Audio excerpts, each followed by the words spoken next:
Amazing scenes today as we continue the story of Peter the Great, who in this episode is going on a completely insane gap year to the Dutch Republic and to England. It features bears stripping people at parties, foxes being tossed in the air, all kinds of mad stuff. On no account, miss it.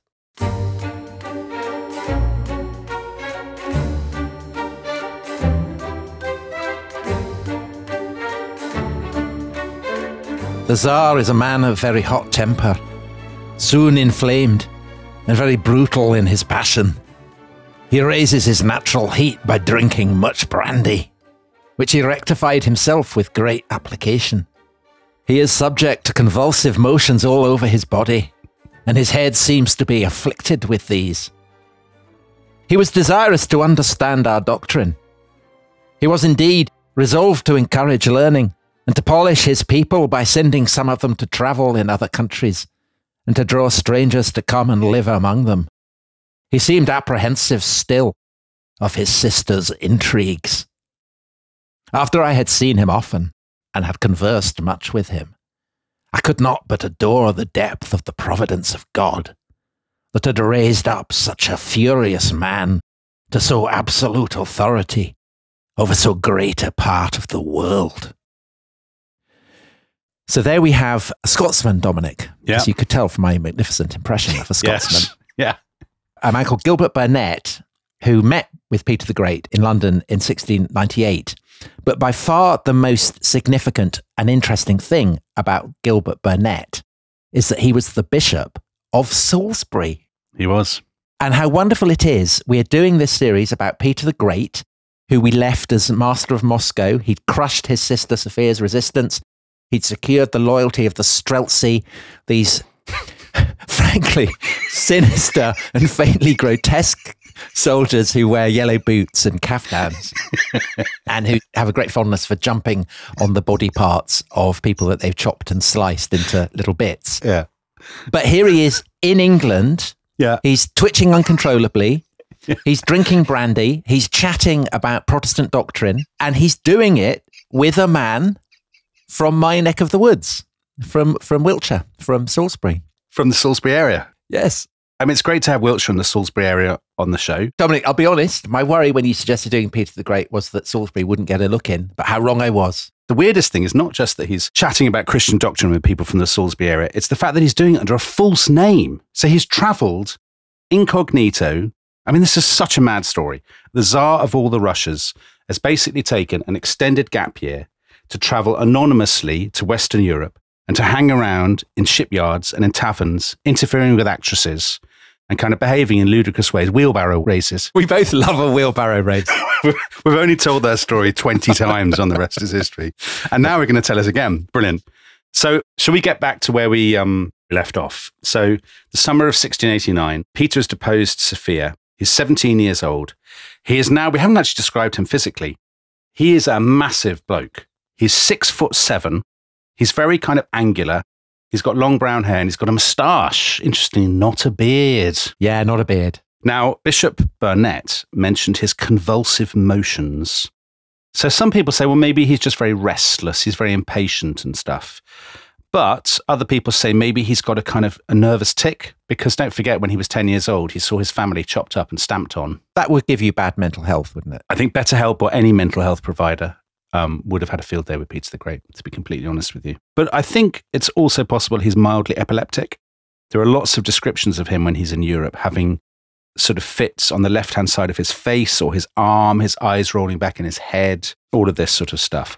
And I think it's also fair to say, Tom, he doesn't have the best and healthiest lifestyle. No. Because actually, although he's taken supreme power, he then sort of gives it away because he says to his mother, you know, can you run Russia for me, please? Because I just want to hang around with my mates, with my soldiers. And his lathes. And the lathes. And he wants to spend a lot of time.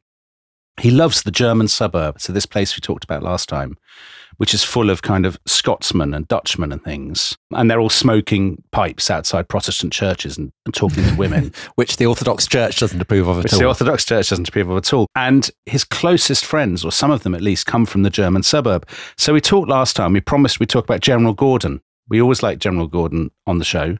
This is a different General Gordon, not the bloke who died in Khartoum. But still a friend of the show. Yeah. He's a Scottish mercenary who came from the Highlands. He came from a Catholic family, so he'd basically left Scotland. And then he had an amazing career, actually. He fought for the Swedes against the Poles. Then he fought for the Poles against the Swedes. Then he fought for the Swedes against the Poles again. And then he fought for the Poles against the Swedes again. And that's fine, isn't it? That's legitimate. Yeah. I mean, nobody really minds about that. That's how 17th century warfare works. It's basically like being a star footballer. You transfer from team to team. I think you can't fight against your own country, but you can fight for others, and that's completely legitimate. And he ended up serving the Tsars. And this guy, General Gordon, becomes basically Peter's chief military advisor, his tutor, I suppose. And then there's another mercenary who is called Franz Lefort, who's from Geneva, who basically is a massive drinker and a dancer, charming. His house, we're told, is always full of women who Peter's biographer Robert K. Massey describes as rollicking, buxom, sturdy wenches who did not take offence at barracks language or the admiring touch of rough male hands. So that kind of gives you a sense of the general vibe at these occasions, I think it's fair to say. Yes. And just on the topic of rough male hands, Peter's hands are very calloused, aren't they? Because he's been with his lathes and all of that. Right. Because it's been like chopping stones or whatever he's doing. Yeah. And so when he goes on his gap year and he meets with all these, members of royalty and stuff, he's always showing off his calluses. He's very proud of them. Yeah. In an age when people would be proud of not having calloused hands, he's quite the reverse. So over time, Peter and this bloke Lefort and their pals, so actually he picks up Lefort's girlfriend, who's called Anna Mons, and she loves a drink and a laugh, and she becomes his mistress. Anyway, Peter and all these pals, they form something that they call the Jolly Company. I don't actually think either of us would have really enjoyed life in the Jolly Company. I'd have hated it. I think you might enjoy it for a day. It's basically a stag do, a massive stag do. I hate stag do's. There's often about 80 of them, sometimes as many as 200. I mean, remember, Peter is the Tsar of Russia, and he's 17 years old. They will roam the land, basically turning up at Russian noblemen's houses and saying, put us up. And they'll have these enormous feasts. The feast normally starts at midday. It's actually very much like our working lunches at The Rest is History with the production team. Yeah, it is. The feast starts at midday and it lasts till the next day. They have a pause every now and again to have a smoke or to play bowls or to shoot muskets or let off fireworks. And isn't this kind of shenanigans with bears and bellows and things? Right, exactly. So there's a lot of beer drinking. It's very like The Rest is History working lunches. There's a lot of beer drinking and toasts, but there's also pranks. We love a prank. So if there's a fat man there, they'll often strip the fat man and drag him across ice on his bare bottom. They would shove candles into you, insert candles and light them. At least one man is killed by having air blown up him with bellows. So they insert bellows into you and blow you up. That's what I remember, the bellows jape. Would you burst? Do you think he burst? I mean, well, I don't know. Because if they're playing japes on fat people, presumably, if you blow a fat person up with the bellows, there's more capacity. Yeah. I mean, Dominic, I've mentioned it before, but the brilliant evocation of all this, the japes and the pranks. Yeah. And the, frankly, kind of murderous jollity of the Jolly Company is brilliantly evoked in The Great. Right. The Catherine the Great series. With Nicholas Hoult, who is playing Peter the Great's grandson, but I think he's actually playing Peter the Great in this. Loads of toasts and going, huzzah, all the time. Yeah, this is what's happening. Now, you could say there's a slight political side to this, because we talked last time about how Peter loves to kind of do this role-playing and quite subversive role-playing. He loves giving people like fake titles and nicknames and stuff. So the Jolly Company have their own sort of what's called a mock czar, a guy who he calls the Prince Caesar, who's a friend of his called Fedor Romodanovsky. And Peter calls him Your Majesty. When Peter writes a letter to him, he always signs himself, I'm your slave, I'm your bondsman and stuff. And this guy, Romodanovsky, has to preside over the meetings of the Jolly Company. He almost pretends to be the Tsar. But he loves a prank. So his great prank, you would love this, Tom, if you turned up, when you arrive, especially if you're a kind of a newbie, you have to drink a large cup of peppered brandy that is offered to you by a trained bear. And if you say, "Oh, it's not for me. I don't like peppered brandy," And I don't like trained bears either. No. While we're at it, the bear has been trained not just to offer you cups of brandy, but to strip you naked. Imagine being stripped by a bear.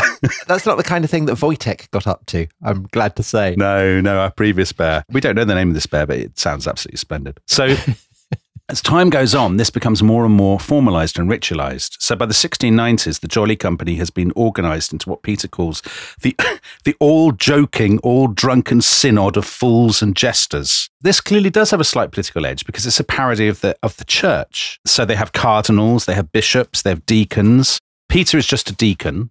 But Dominic, the fact that there are cardinals, which you don't get in the Orthodox Church, but you do get in the Catholic Church. I mean, he can say this is a parody of the heretical, Caesarist Catholic Church, can't he? Yeah, he can. I think what lies behind this. So actually, he started doing this, the all-drunken synod, after there was the accession of a new patriarch who was very anti-Western, very traditionalist, who was called Adrian. And Peter despised Adrian. And I think he clearly wanted the all-drunken synod to mock the Orthodox Church, but he knew he couldn't do it directly. So the rituals are Catholic, exactly as you say, because it would be far too subversive. Yeah. Just on Peter's attitude to the Orthodox Church, I mean, he is still a devout believer, isn't he? Yes, he is. It's not like he is a kind of Frederick the Great or someone like that who is contemptuous of Christianity. No, he's not at all. He is still pious, but he's fascinated by other forms of Christianity, as we'll see. When he goes abroad, he wants to find out all about them. He's curious. Yeah, so that's why he's talking to Gilbert Burnet. I think it's fair to say he's a very violent man. He's very impatient, but he's not intolerant of other ideas. He's interested in other ideas, I think, which makes him different from a lot of Russian tsars. But you still wouldn't want to see him coming towards you with a pair of bellows. You wouldn't. A pair of bellows and a bear. That's terrifying. No. So he has a mock Prince Pope, who's his old tutor, who's a man called Nikita Zotov, who presides over this synod. So on feast days, on religious feast days, to mock the church, they have their biggest kind of antics and rituals. And the Pope wears gloves made of mice skins. It's bonkers. So on Christmas, they ride around on sleighs, a sleigh drawn by 12 bald men. The mock Pope is wearing a tin hat and a costume made of playing cards. Wow. Which seems bonkers. And the others are all wearing their clothes inside out, as you said, gloves of mice skins. Oh, I thought it was the Pope who wore them. So everyone's wearing it. That's a lot of mice who've had to be killed. Oh, yeah. And their sleighs are pulled by pigs and bears. Such a lot of bears. I don't believe you could train a bear to pull it. Well, maybe you could. Surely not the same bear who's stripping people naked. Well, I think if you can train a bear to, strip you bare if you don't want a mug of spiced whiskey or whatever it was. Yeah. Anyway, so is Peter doing anything other than sort of blowing people up with bellows and things? Yes. He's doing loads of naval stuff. So he goes up to Archangel. You mentioned Archangel in the previous episode. It's on the White Sea. It's the only Russian outlet to the sea. It's a little bit of a forerunner of St. Petersburg, actually, because it has English and Dutch sailors who live there. It has sort of churches, Protestant churches. Yeah. When you go to Archangel, there's taverns full of sort of Dutch sea captains smoking pipes and talking about William of Orange. And he loves that. And he goes up there. And it's actually at this point that he designs a flag for his sort of navy. Because he's very interested in Holland, he models it on the flag of the Dutch States General, but he reorders the colors. So it's the white, blue, and red flag of today's Russian Federation. So it's basically Dutch. It's Dutch, exactly. So the Russian Navy is English and the flag is Dutch. Yeah. Putin keeps quiet about that, doesn't he? Yeah, he doesn't play that up as much as he could. So his first war is he thinks, I'll have a little crack at the Ottomans, because they'd still got this deal with the Polish-Lithuanian Commonwealth and co. That they're meant to be fighting the Ottomans. So he decides he wants to capture Azov on the Black Sea. The first go at it in 1695 doesn't work, but in 1696, he goes down the River Don with loads of Cossacks and he captures Azov from the Ottomans. And this is the first Russian victory for 20 years. So it's a great moment. And he has his outlet now. It's not quite on the Black Sea. It's on the Sea of Azov. So he needs to go a little bit further to get into the Black Sea. However, it's a start. He has a triumph in Moscow. And here again, you see his kind of westernizing ambitions. Because previously, when Russian Tsars had triumphs, they were very orthodox occasions. There's lots of sort of chanting and waving around of icons. So very second Rome. Exactly. But Peter's is really very first Rome. He has statues of Hercules and of Mars.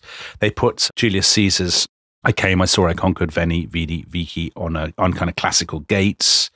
As always, Peter, his role playing, his performative humility is on display. So he gets this bloke who was the Prince Pope, who presumably is not now dressed in playing cards with kind of mice skin gloves, to lead the procession. And he walks with the captains of his galleys, wearing an ordinary German captain's uniform. And he'd performed very bravely, hadn't he, in the campaign against Azov as an artilleryman? He had. He'd done well. He'd done very well. And then just weeks after this victory comes an unbelievable announcement from the foreign ministry. Peter is sending a great embassy to Europe, to England, to Denmark, to the Dutch states, to Brandenburg, to Venice. This embassy is going to be led by his mate, Franz Lefort, and they're going to recruit officers and shipwrights and sailors to come back to Russia and to build a fleet. And they're going to learn from the advanced nations of the West. Now, this is an extraordinary thing for a Tsar to do, to send some of his closest mates. But then a rumor goes around Moscow, Peter's actually going to go with them. And he's not going to go with them as the Tsar. He's going to go as a member of the diplomatic staff in disguise. So this is his business about pretending he's not the Tsar, which he loves to do. Even though he's by miles the tallest member of the embassy. He's the tallest person. So there are multiple reasons why he wants to do this. Because this is an extraordinary thing. No Russian Tsar has ever traveled outside Russia, except when they're fighting, before. It's unprecedented. Now, one reason is he wants to get allies to strengthen the alliance against the Ottomans, because he's very keen on this Black Sea kind of breakthrough. But the more obvious kind of personal reason is that he is just absolutely fascinated with the West, with Holland and England in particular. He wants to go to their dockyards. He wants to study their shipbuilding techniques. And he clearly knows, I think, as so many Russians know, that the gap between Russia and the West has never been greater. That in the West, this is the age of Newton, of Leibniz, of the financial and scientific revolutions, of stock exchanges and newspapers and things. And Russia is in danger of falling centuries behind. And he has a seal made that has the inscription, "I am a student and I'm looking for teachers." Yeah. You know, so he's pretty explicit about it. Why would the Dutch or the English or whoever be willing to teach a potential rival about the reasons for their lead? I mean, if you have a technological lead, why would you share it with somebody who is potentially quite a major threat? A fairly obvious reason I would have thought is that he's Orthodox and he's not Catholic. So if you're a Protestant power, he could conceivably be an ally against Louis XIV, right? Who is the great figure of the age, isn't he? Yeah. He doesn't go to France in this trip. He goes to the two great Protestant adversaries of France. I think they're flattered, England and the Dutch Republic, by Peter's attentions. And maybe they're hoping to, well, Gilbert Burnet, I mean, he's clearly trying to win Peter for Anglicanism. For Anglicanism, as we will see. As we will see, people in England thought, this is brilliant. We could basically get an ally in Russia. We could have an Anglican ally. Exactly. I know that sounds bonkers, but is it any more bonkers than the Tsar of Russia going in disguise on a massive gap year to the West? I don't think it is. I suppose not. So he decides he's going to set off. His mother, by the way, is dead at this point, and actually his brother Ivan has died as well. So he leaves his mate Romodanovsky, the guy who has the bear. So the Prince Caesar. The Prince Caesar, as he's called. He says, you're commanding the troops. You have basically command of law and order while I'm gone. As he leaves, he has a farewell banquet, and he hears that there's been some bitching among the Streltsy about him. They've been saying, oh, he's going off to the West. You know, he's going to betray us all to foreigners. And he has this Streltsy colonel and two noblemen executed. He has their limbs cut off with an axe, and then they're beheaded. And then he gets the coffin of Sophia's uncle, so one of the Miloslavsky family. He gets this coffin dragged by pigs into Red Square. What is it with pigs? There's obviously a whole kind of stables full of pigs who are trained to drag things. Right. And the coffin is opened beneath the chopping block where these guys have been executed so that their blood will splatter the face of Sophia's dead uncle. I mean, this is by no means the most sadistic thing that Peter will do. No. He loves a really, really horrendous kind of sadistic jape, and there are a lot of them to come. So after he's done this, he sets off. He's traveling as Peter Mikhailov. There's 250 people, loads of noblemen, musicians, coachmen, priests, secretaries, 4 dwarfs, of course. He's Peter Mikhailov. If you tell anybody who he is, he will kill you. But he wants people to kind of recognize him and be polite to him at the same time. So he's using the incognito thing basically as a way to get out of formalities. Yeah, all the boring stuff. But he still wants to see fireworks displays in his honor and for people to present him with enormous goblets of wine. He's a cakeist. Yeah, he's a total cakeist. He wants to have his cake and eat it. So they set off, they cross the frontier into what's then called Livonia, which is kind of Estonia, Latvia, which is part of the Swedish Empire. And they arrive in Riga. Peter does not like Riga at all, and he hates the Swedes because the Swedes take the incognito thing very seriously. And they say they don't have a banquet for him. You know, the Swedes respond exactly as you would expect the Swedes to. Very sober. Very sober. They say, well, if you're not Peter the Great, great, no fireworks. By the way, you have to pay for your own board and lodging. This he's really offended by. The Swedish lack of hospitality. He's shocked at this. But also, he's fascinated by kind of fortifications and things. So he goes off to inspect the defences of Riga. But because he's incognito, a Swedish sentry spots him and threatens to shoot him. Yeah, but also, Dominic, I mean, even if they did, this is a fortress next to a potential enemy, and then the leader of that enemy is sketching your fortress. Right, exactly. I mean, the Russians, they don't tend to like, foreigners turning up and making sketches of their nuclear refineries or their... No, right, exactly. If Vladimir Putin turned up at a British submarine base in disguise, but clearly, obviously, Vladimir Putin, and then was offended when people challenged him.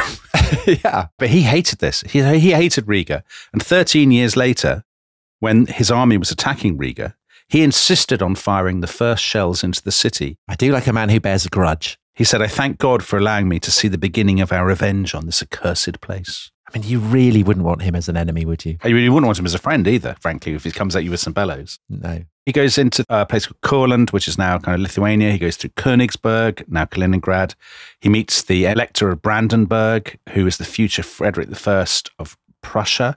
They have a great time. They go hunting. They have a fireworks display. They watch bears fighting. They stage a bear fight. Do you know, I mean, I had no idea that bear action played such a part in royal embassies and entertainment in the 18th century. When we get onto Augustus the Strong, all kinds of activities with animals there. Well, foxes. So he meets Sophia of Hanover, who is the mother of George I. So she's going to be Queen Anne's heir to maintain the Protestant succession. Exactly. And this is a very funny scene because he'd never met aristocratic Western women before. And he's shown in to see them. He's very embarrassed. He doesn't know what to say. He literally covered his face with his hands in embarrassment, and he sort of muttered from behind his hands, I don't know what to say. And Sophia and her daughter are very nice to him. They say, oh, come on, it's fine. They have some music. They bring in some Hanoverian children, including the future George II. And he loves George II. He hugs him and kisses him and sort of puts him on his lap and stuff. I mean, George II is 14. He probably doesn't want to be kissed and hugged by a massive great bloke with a hairy moustache. And also he dances, doesn't he, with German women, and is startled to discover that they're wearing these strange contraptions called corsets, because no Russian woman wears a corset. No. So he's very taken with that. He cries out, these German women have devilish hard bones. And there's all much laughing. There's a lot of laughing, and actually they are quite fond of him. They were worried that he would get very drunk. And he always restrains himself in the presence of aristocratic women. But then the people that he's traveling with, so all his mates and hangers-on, all the lads, jolly company, they get massively drunk and they make up for it. And this is definitely a theme of the trip. So eventually he gets to Holland, and he is so excited about this. It's actually quite sweet. He goes on ahead of the rest of his party because he just can't wait.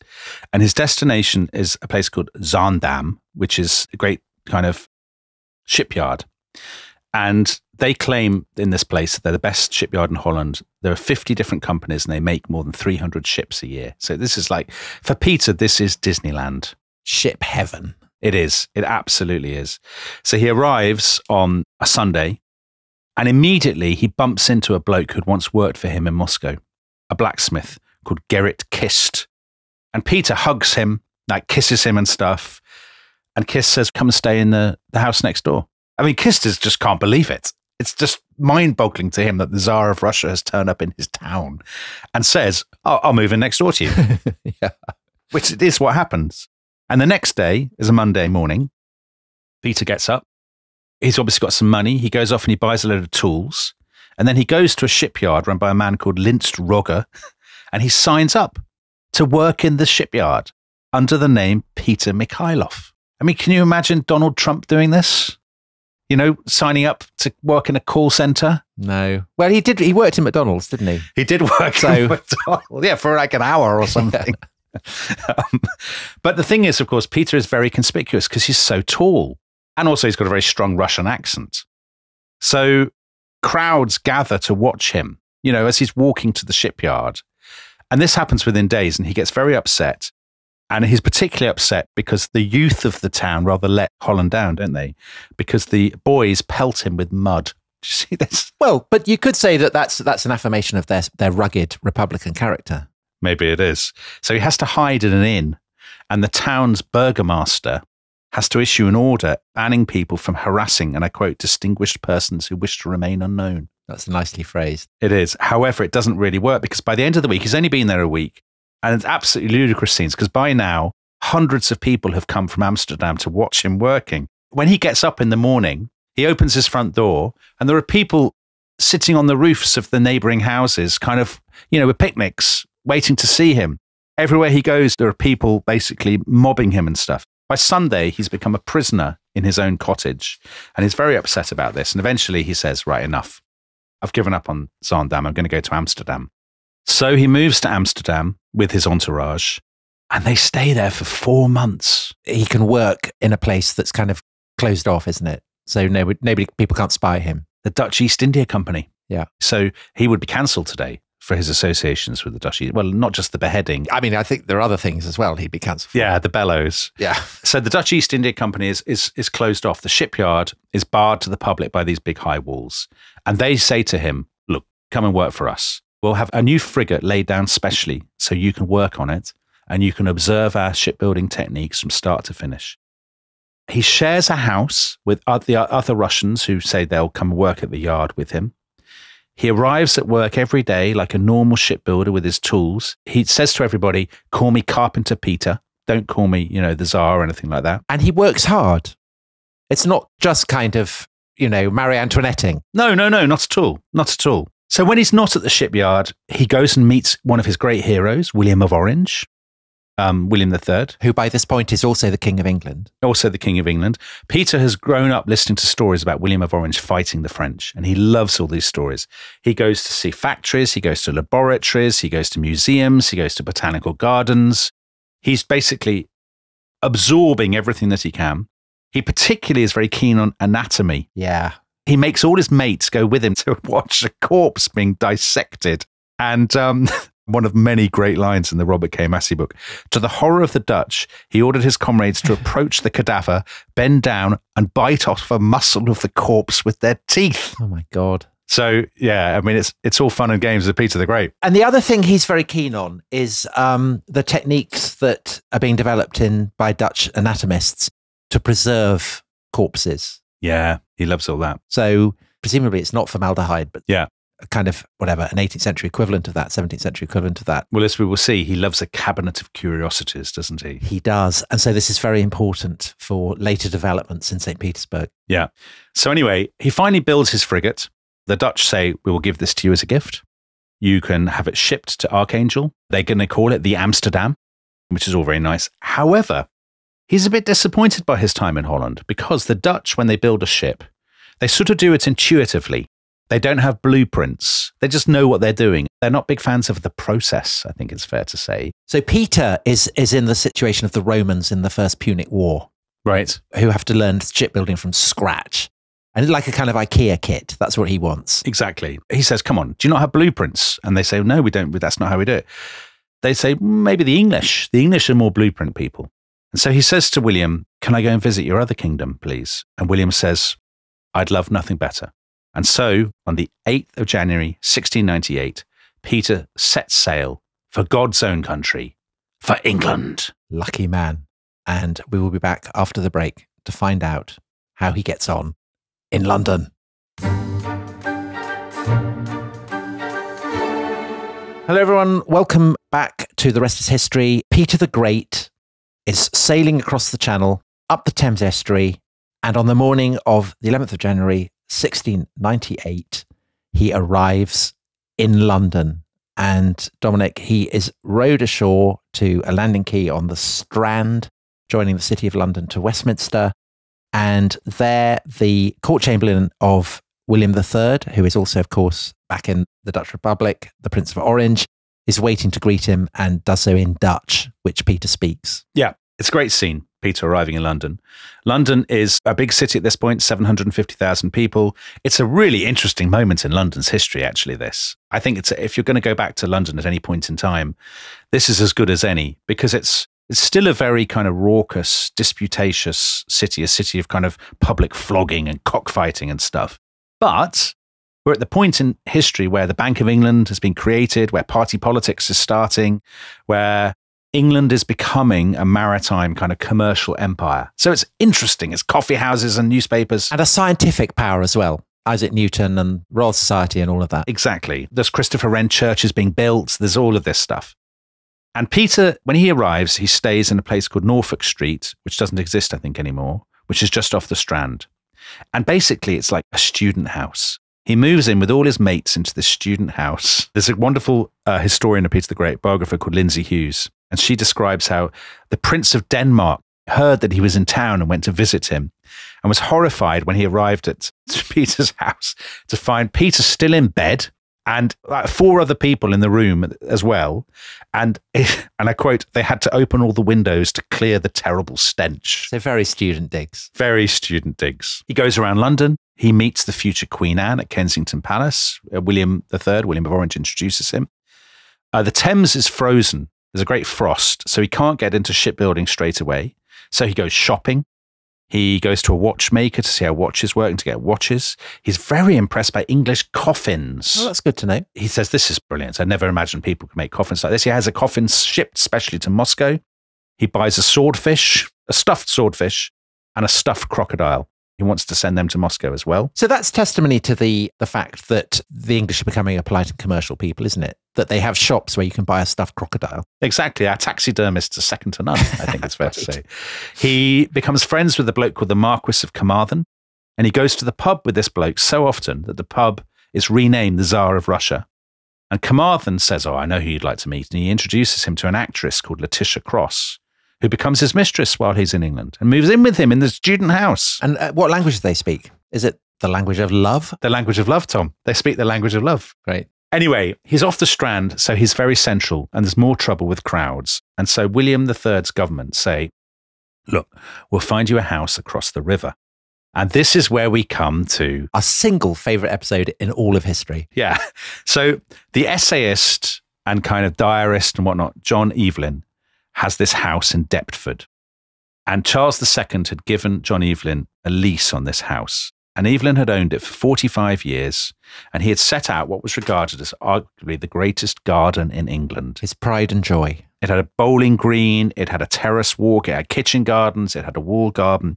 Now, when it was first mentioned to John Evelyn that Peter the Great might move in, he said, brilliant, because he's actually been renting it to a man called Admiral Benbow. The pub in Treasure Island. As in the pub. Admiral Benbow had not been a good tenant. There'd been a little bit of wear and tear, and he hadn't looked after the garden properly. So John Evelyn said, oh, well, great. I mean, these Russians, they can't be any worse than Admiral Benbow. And we will find out later in the episode exactly what went on. But it's very clear something has gone wrong when John Evelyn's steward, after a few days, says, the house is full of people and right nasty. Yeah. But how nasty, we will discover.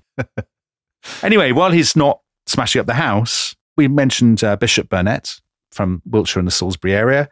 He's been trying to convert Peter to Anglicanism.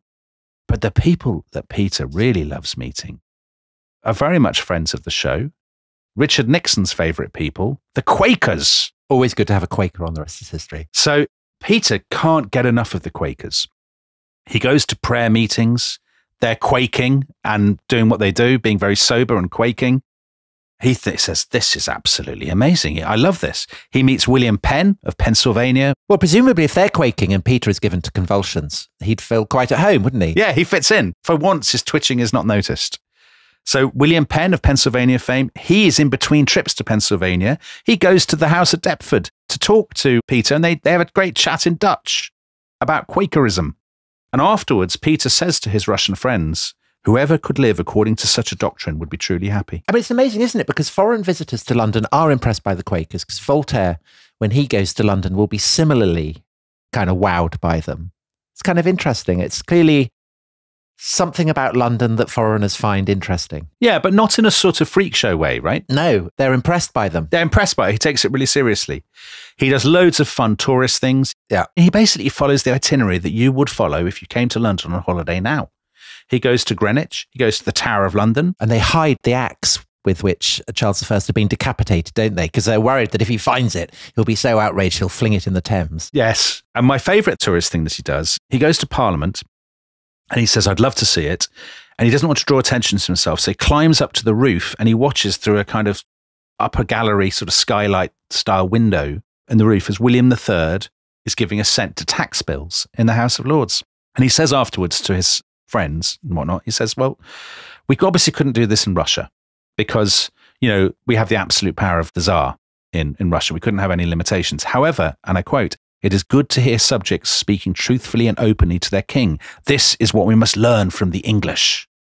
Now, there's a lesson here for Vladimir Putin, isn't there? Well, just on the topic of Vladimir Putin and London and Peter the Great. Oh, yeah. I don't know if you've seen, there's a statue of Peter the Great at Deptford. Yes. Very weird, done by this sculptor who also did one that was put up in the Peter and Paul Fortress in St. Petersburg. The sculptor is very keen on portraying Peter with very long, elongated fingers and limbs. So he looks very peculiar. And a small head. Yes. So both those statues. And the statue in Deptford was set up at the beginning of the 21st century.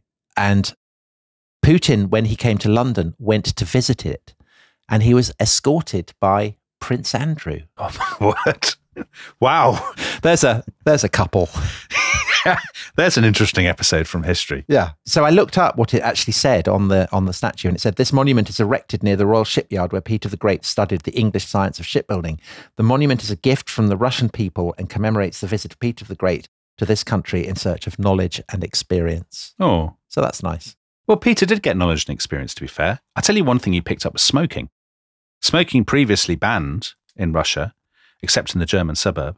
He signs a deal with this bloke Carmarthen that he goes drinking with so that Carmarthen can import tobacco to Russia. And also he does manage to get about 60 mathematicians, shipwrights, engineers, and he persuades them to come back with him to Russia, as well as 2 barbers. Right. So his westernizing brain is ticking over. Exactly. So the 2nd of May, he says, look, I've been here for ages. It's time to go on. He loved England. We're used to the Russians being incredibly disobliging about our beloved country, aren't we? Well, I don't know. I mean, wealthy Russians, they tend to like London. They like our football clubs. That's true. They like our bijou West End houses. Nationalist commentators are always going on Russian state television, aren't they? And sort of doing mock-ups of how Britain would be annihilated by a nuclear weapon. Or a tsunami. Or tsunami, exactly. But Peter the Great would not have approved of that because he told a captain later, he said it would be a much happier life to be an admiral in England than a czar in Russia. I mean, I'm so happy to be quoting this.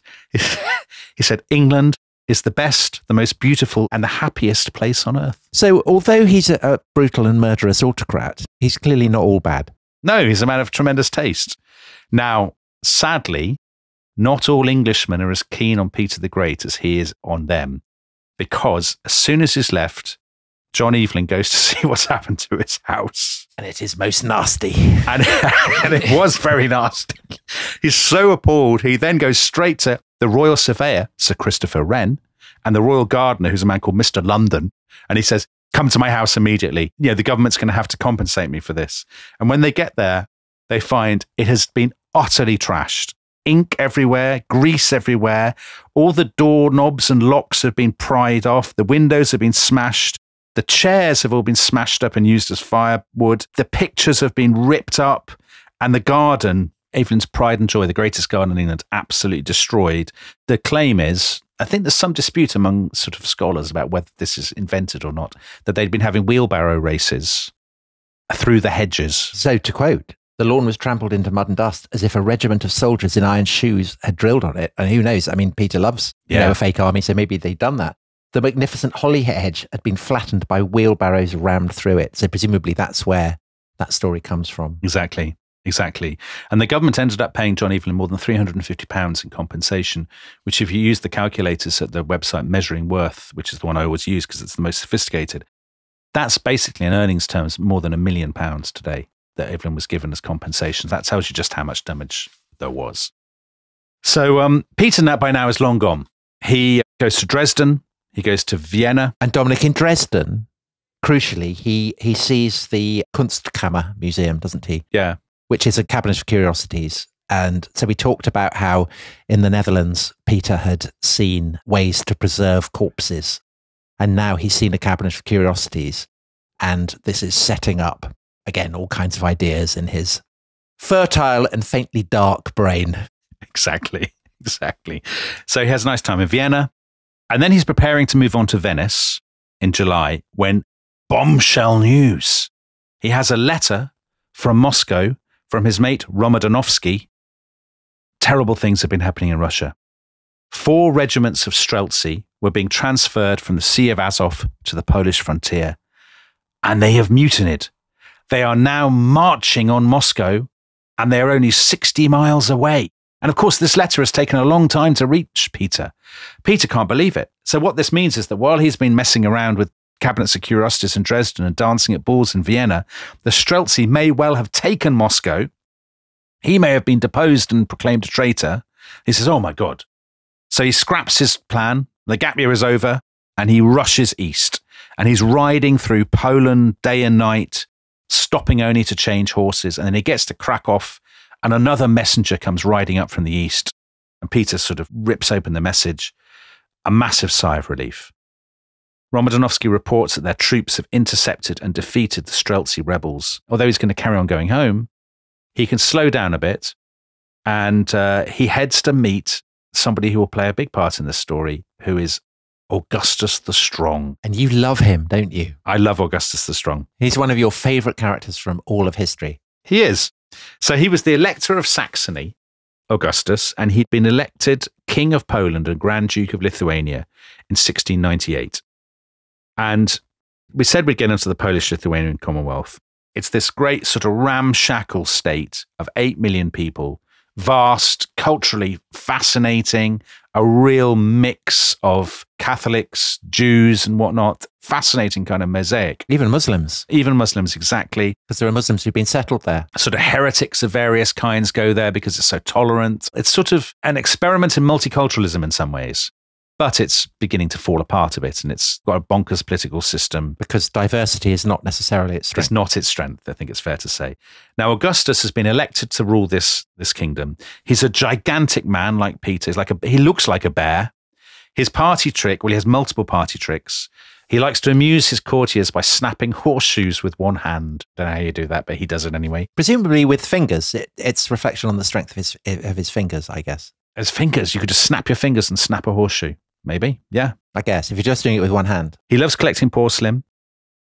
He has dozens of mistresses.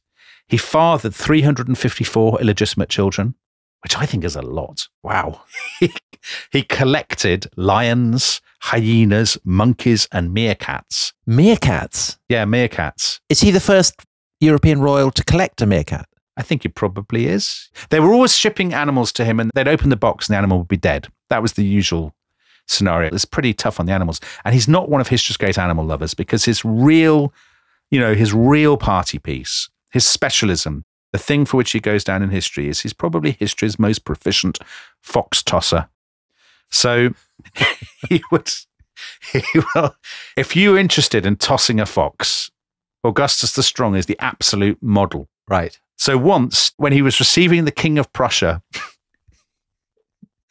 to greet the King of Prussia, he tossed 200 foxes, 6 wildcats, 2 badgers, and 2 beavers. And when I say tossed, He tossed them to their deaths. That's what he does. Oh my God. So basically, his servants will line up with these beavers and badgers.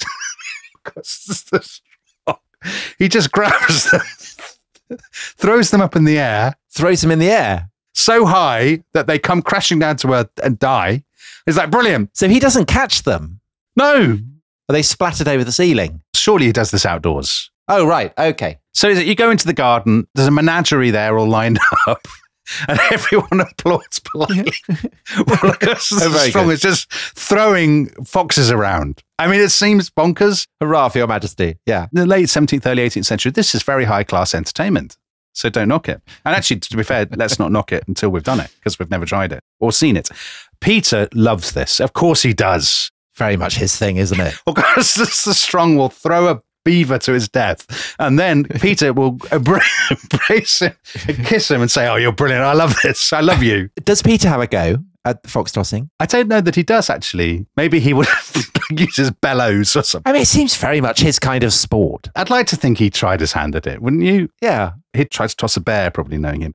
Peter said to his noblemen, I prize Augustus more than the whole of you put together, not because he's a king, but merely because I like him, which is quite sweet. And actually, in between killing all these animals, Augustus takes the opportunity to pitch an idea to Peter that will have massive, massive long-term political consequences. Because both of them hate and fear their northern neighbours, the Swedes. They can't stand the Swedes. The Swedes, the most formidable and modern military power in northern Europe. And Augustus says, listen, the Swedish king has died, and his successor, who's a bloke called Charles XII, he's a total nobody. He's only 15. He's a teenager. Let's join forces against the Swedes and divide up their Baltic Empire between us. And Peter, who we know loves Augustus the Strong, says, do you know, that sounds brilliant, because actually my war against the Ottomans is a complete non-event, total damp squib. I'm never going to beat the Ottomans. Forget the Black Sea, and we'll move on to the Baltic. Let's keep working on this idea. And one day, let's do it. Now, in the meantime, he has to go back to Moscow, which he does. He goes back to Moscow with all his kind of shipwrights and whatnot, and all his he's fired with enthusiasm for his westernizing project. He goes to his estate at Preobrazhenskoye. Very good. I was looking forward to that. I could see it looming in the notes. I thought, okay, I've just got to go for it. Yeah. And he arrives on the night of the 4th of September, 1698. And the next day, the 5th, all his noblemen say, oh, brilliant, you're back. They come to go and greet him. He embraces them. He kisses them. And then out of his back pocket, he pulls out a razor and then just starts shaving them, cutting off their beards. They are so stunned, they don't know how to react. And he's like very violently, forcibly shaving them. Now, the thing is, we did a whole episode, didn't we, about beards and about this business. And for people who missed it, to very briefly explain, to Orthodox Russians, the beard was a gift from God. And to shave it was a sin. Ivan the Terrible had specifically said, it's a sin that the blood of all the martyrs cannot cleanse because it is to deface the image of man created by God. And Peter says, no, this is nonsense. A beard is backwards. And he makes everybody shave off their beards. And in the long run, if you want to have a beard, you have to pay a special tax. And you get a medallion with a picture of a beard on it. I love that. And then you're allowed to have a beard.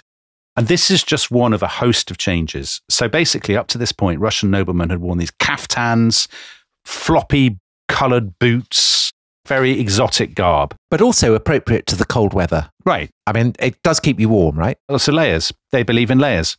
Peter does not believe in that. He says this is backwards. Again, it's Asiatic. It's not right. He cuts the sleeves of people's robes off. Like you turn up to a state reception or something, Peter the Great will come at you with a razor and a pair of scissors, probably Dutch or English scissors, and will be cutting off bits of your clothing. He says, I want people to wear what they call French or German style coats.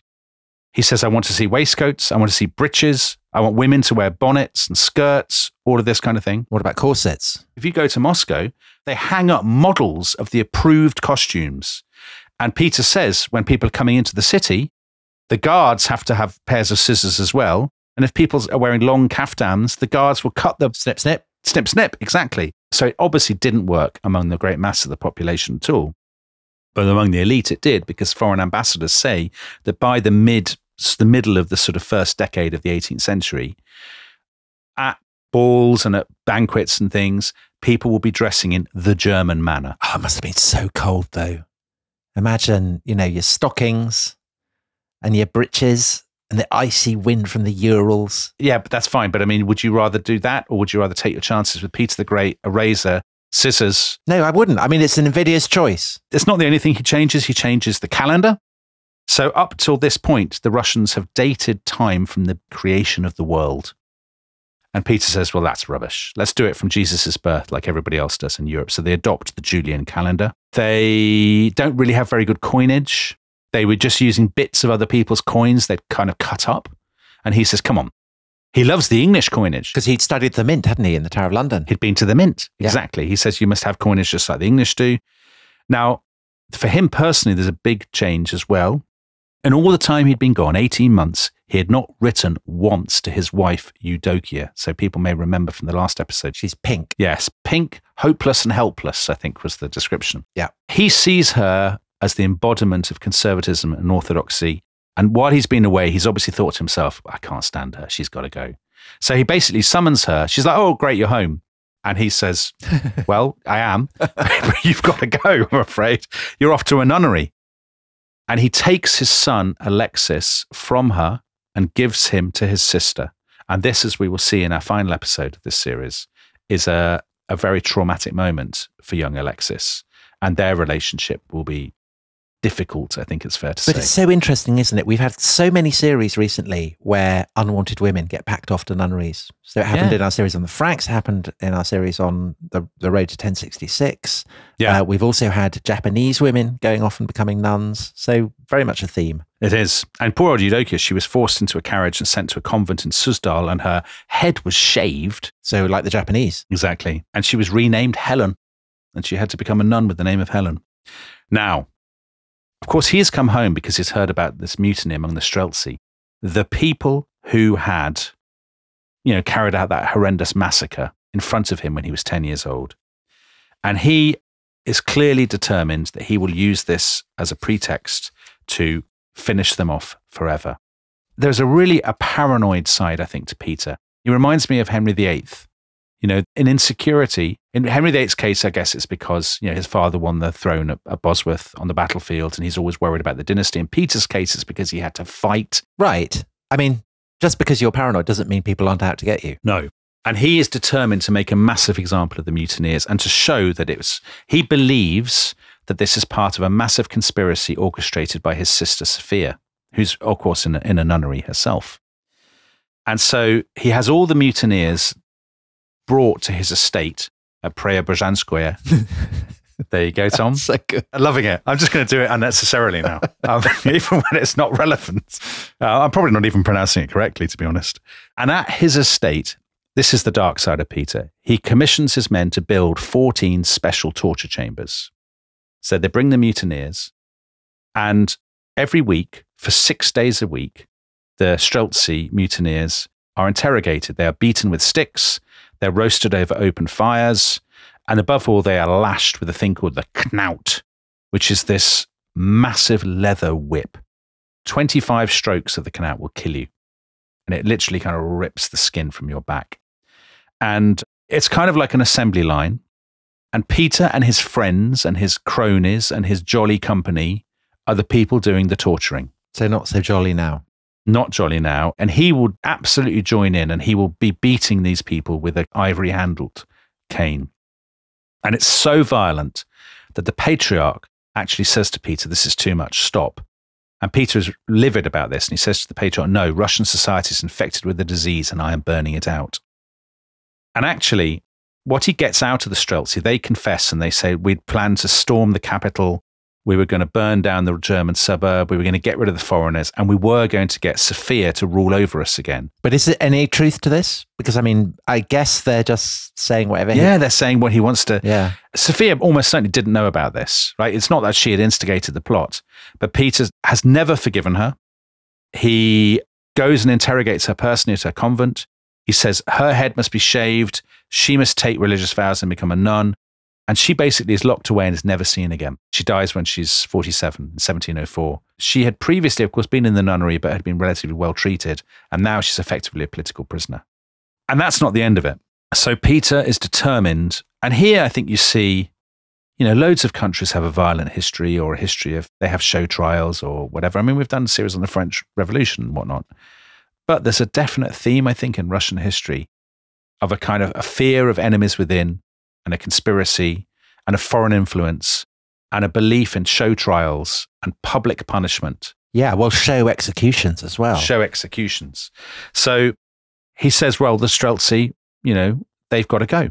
And hundreds of them are arrested, brought in carts to his estate at Preobrazhenskoye, and they are hanged on a special gibbet in front of a crowd. Others are beheaded over an open trench. Quite a few are broken on the wheel, aren't they? Which is a hideous death. In Red Square. Yeah. And actually a really sort of chilling thing.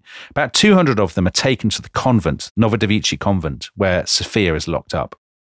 And Peter has the most prominent members hanged and strung up outside her window. And they are dangling there. One of them is holding a piece of paper, and that's meant to symbolize their petition that they were going to issue, asking her to rule over them. And they are left to hang there outside her window all winter, kind of just dangling, kind of swaying in the wind. And whenever she looks out the window, there they are. I mean, you can only imagine how horrific the sight, stench, or whatever that must have been for her. I mean, actually, that isn't the most shocking thing, because the most shocking thing is he insists that all his friends take part in the executions.